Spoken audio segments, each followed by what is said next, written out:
వీడీసీల పేరుతో ఇతర కులాలను కూడా వెలివేయడం ఇట్లాంటి జరుగుతుంది. మరి గ్రామ పంచాయతీలు ఎందుకు దీనికి సంబంధించి అంటే ఏం చెప్తారు సార్? మానవ హక్కుల కమిషన్ దాకా వచ్చిన వాళ్ళు చాలా రోజులుగా పోరాటం చేస్తూ ఉన్న పరిస్థితి, ఏం చెప్తారు దీనికి సంబంధించి?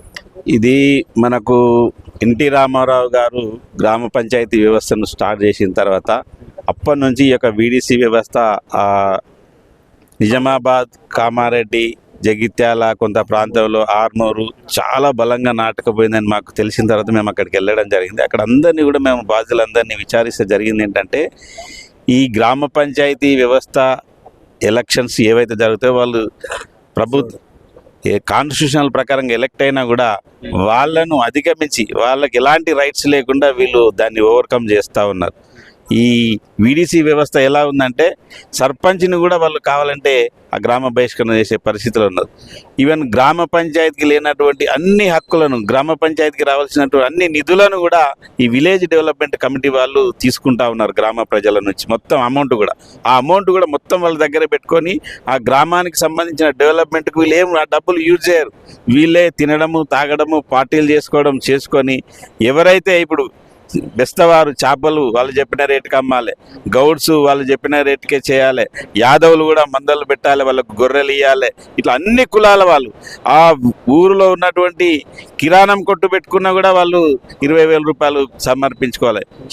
మటన్ షాప్ పెట్టుకున్నా కూడా వాళ్ళు చెప్పిన రేటుకి అమ్మాలి, మళ్ళీ వాళ్ళకు మామూలు ఇవ్వాలి. ఈ రకంగా వాళ్ళు ఒక్కొక్క విలేజ్లో దాదాపుగా 20 లక్షల నుంచి 1 కోటి రూపాయల వరకు, అంటే పెద్ద విలేజ్లో వసూలు చేసుకొని మొత్తం వాళ్ళ గ్రామ పంచాయతీ వ్యవస్థను పక్కన పెట్టేసి ఈ విలేజ్ డెవలప్మెంట్. మీరు ఆ ఏరియాకి వెళ్ళినట్టుంటే అసలు మీకు గ్రామ పంచాయతీ ఆఫీస్ ఉండదు, గ్రామ పంచాయతీ బోర్డు కూడా ఉండదు.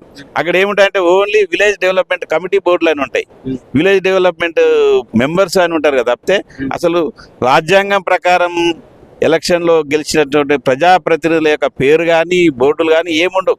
అంత దారుణంగా ఈ యొక్క విలేజ్ డెవలప్మెంట్ కమిటీలు అక్కడ నడుస్తూ ఉన్నాయి. అందుకే ఈరోజు ఆ కమిటీలను వెంటనే ఈ యొక్క ప్రభుత్వం వాటిని బ్యాన్ చేస్తూ ఉత్తర్వులు జారీ చేయాలని చెప్పేసి మేము గౌడ కులస్తుని ఎందుకు వెలివేసింది దానికి సంబంధించి అంటే వ్యతిరేకించే ప్రయత్నం చేసింది? అక్కడ ఏం జరిగింది? గౌడ కులస్తులు ఎవరైతే ఉన్నారో వాళ్ళది ల్యాండ్ ఒక దగ్గర కలిసి ఉన్నది. ఆ కలిసి ఉన్న దగ్గర వాళ్ళు ఆల్రెడీ వాళ్ళ ల్యాండ్ అమ్ముకొని మళ్ళీ గౌడ కులస్తులకు సంబంధించినటువంటి ల్యాండ్ను వీళ్ళు ఈ ల్యాండ్ అని చెప్పేసి వాళ్ళకు చూపించడం జరిగింది. కొన్న వారికి వాళ్ళు వచ్చేసి అక్కడ పాతడం జరిగింది. ఎప్పుడైతే మా ల్యాండ్ ఇది అని చెప్పేసి వీళ్ళు సర్వేయర్ను పెట్టుకోవడం జరిగింది. సర్వేయర్ కూడా ఇది గౌడ కులస్తులేదని చెప్పడం జరిగింది. ఆ తర్వాత మీరు ఇట్లా చేస్తారా అని చెప్పేసి వాళ్ళు ఈ రకంగా మీరు తాటికల్లు ఎక్కాలని చెప్పేసి, లేకపోతే మీరు డబ్బులు లక్షల రూపాయలు కట్టాలి. ఇంతకుముందు వాళ్ళు 2 లక్షలు ఏదో సంథింగ్ ఇస్తుండ్రు ఆ విలేజ్ డెవలప్మెంట్ కమిటీకి.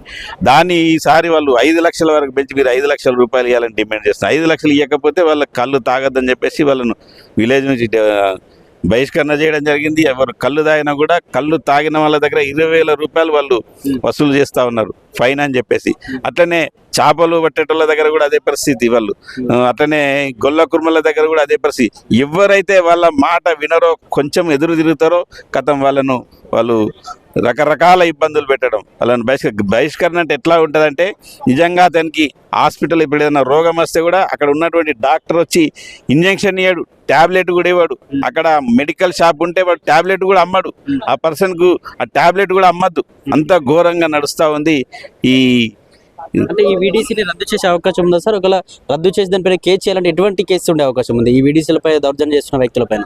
ఆల్రెడీ మొన్ననే జక్రాన్పల్లి విలేజ్కి సంబంధించినటువంటి కేసులో 5 సంవత్సరాలు జైలు శిక్ష పడ్డది. ఎందుకంటే వాళ్ళు ఇట్లా చీట్ చేయడము, వాళ్ళ డబ్బులన్నీ తినడము, ఈ డబ్బులు వసూలు చేసిన డబ్బులకు వాళ్ళు ఎలాంటి రిసిప్ట్స్ ఇవ్వరు, మళ్ళా ఎలాంటి లెక్కలు ఉండవు. వాడు చెప్పిందే వేదం.